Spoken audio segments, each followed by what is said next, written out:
ನಮಸ್ಕಾರ ಸ್ನೇಹಿತರೆ. 2026 ಮೇ 27ರಂದು ಬರುತ್ತಿರುವ ಅಪರೂಪದ ಮತ್ತು ಮಹಾಪವಿತ್ರವಾದ ಪದ್ಮಿನಿ ಏಕಾದಶಿ ಬಗ್ಗೆ ನಿಮಗೆ ಗೊತ್ತೇ?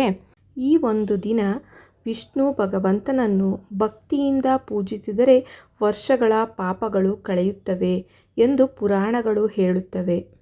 ಮನೆಯಲ್ಲಿ ದರಿದ್ರತೆ, ಕಷ್ಟ, ಅಶಾಂತಿ, ಸಾಲದ ಸಮಸ್ಯೆಗಳು ಇದ್ದರೆ ಈ ಒಂದು ವ್ರತ ನಿಮ್ಮ ಜೀವನವನ್ನೇ ಬದಲಾಯಿಸಬಹುದು ಎಂದು ಹಿರಿಯರು ನಂಬುತ್ತಾರೆ. ಆದರೆ ಈ ದಿನ ಕೆಲವು ತಪ್ಪುಗಳನ್ನು ಮಾಡಿದರೆ ವಿಷ್ಣು ಕೃಪೆ ದೂರವಾಗಬಹುದು ಎನ್ನಲಾಗುತ್ತದೆ.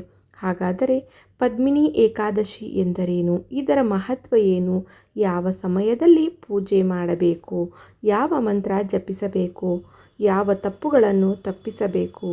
ಈ ಎಲ್ಲ ಮಾಹಿತಿಯನ್ನು ಇಂದು ಸಂಪೂರ್ಣವಾಗಿ ತಿಳಿದುಕೊಳ್ಳೋಣ. ವಿಡಿಯೋವನ್ನು ಸಂಪೂರ್ಣವಾಗಿ ನೋಡಿ, ಯಾಕೆಂದರೆ ಕೊನೆಯಲ್ಲಿ ಹೇಳುವ ಒಂದು ವಿಶೇಷ ಮಂತ್ರ ನಿಮ್ಮ ಭಾಗ್ಯವನ್ನೇ ಬದಲಾಯಿಸಬಹುದು. ಪದ್ಮಿನಿ ಏಕಾದಶಿ ಎಂದರೇನು? ಸ್ನೇಹಿತರೆ, ಪದ್ಮಿನಿ ಏಕಾದಶಿ ಸಾಮಾನ್ಯ ಏಕಾದಶಿ ಅಲ್ಲ. ಇದು ಅಧಿಕ ಮಾಸದಲ್ಲಿ ಬರುವ ಅಪರೂಪದ ಏಕಾದಶಿ. ಪ್ರತಿ ವರ್ಷವೂ ಇದು ಬರುವುದಿಲ್ಲ. ಹಿಂದೂ ಧರ್ಮದಲ್ಲಿ ಈ ಏಕಾದಶಿಗೆ ಅತ್ಯಂತ ಉನ್ನತ ಸ್ಥಾನ ನೀಡಲಾಗಿದೆ.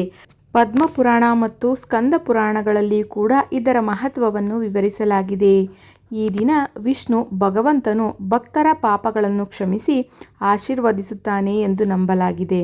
ವಿಶೇಷವಾಗಿ ಹಣದ ಸಮಸ್ಯೆ, ಕುಟುಂಬದ ಕಲಹ, ಮನಸ್ಸಿನ ಅಶಾಂತಿ, ಸಂತಾನ ಸಮಸ್ಯೆ, ದಾರಿದ್ರ್ಯತೆ ಇವೆಲ್ಲವೂ ಕಡಿಮೆಯಾಗುತ್ತದೆ ಎಂದು ಹಿರಿಯರು ಹೇಳುತ್ತಾರೆ.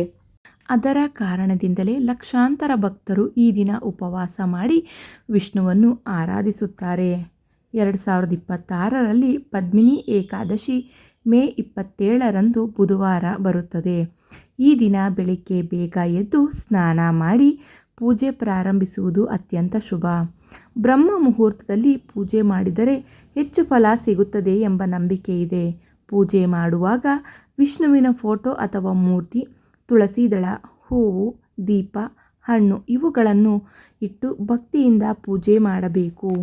ಈ ದಿನ ಮಾಡಬೇಕಾದ ಕಾರ್ಯಗಳು: ವಿಷ್ಣು ಪೂಜೆ.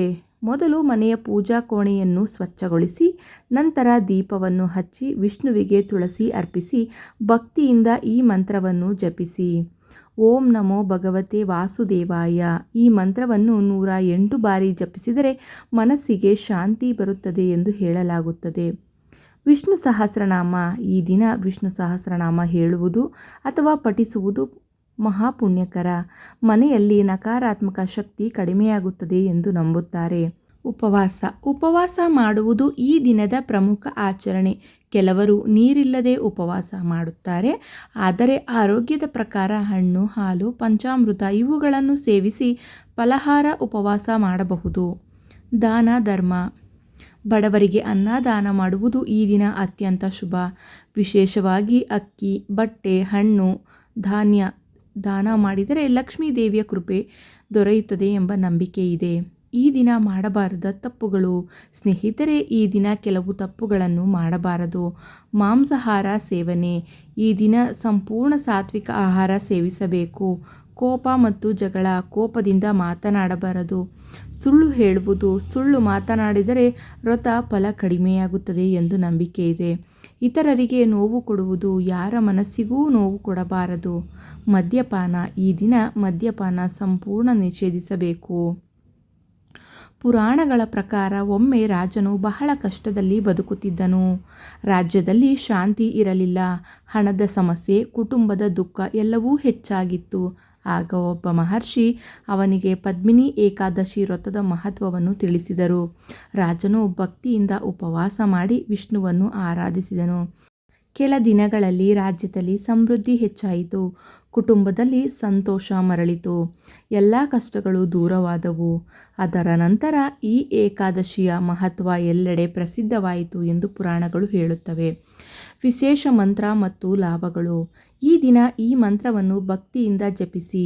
ಓಂ ನಮೋ ನಾರಾಯಣ. ಈ ಮಂತ್ರವನ್ನು 108 ಬಾರಿ ಜಪಿಸಿದರೆ ಮನಃಶಾಂತಿ, ಆರ್ಥಿಕ ಪ್ರಗತಿ, ಕುಟುಂಬದ ಸುಖ, ಆಧ್ಯಾತ್ಮಿಕ ಶಕ್ತಿ ಹೆಚ್ಚಾಗುತ್ತದೆ ಎಂದು ನಂಬಲಾಗಿದೆ. ಸ್ನೇಹಿತರೆ, ಪದ್ಮಿನಿ ಏಕಾದಶಿ ಒಂದು ಸಾಮಾನ್ಯ ದಿನವಲ್ಲ. ಭಕ್ತಿಯಿಂದ ಆಚರಿಸಿದರೆ ಜೀವನದಲ್ಲಿ ಒಳ್ಳೆಯ ಬದಲಾವಣೆಗಳು ಆಗಬಹುದು ಎಂದು ಹಿರಿಯರು ಹೇಳುತ್ತಾರೆ.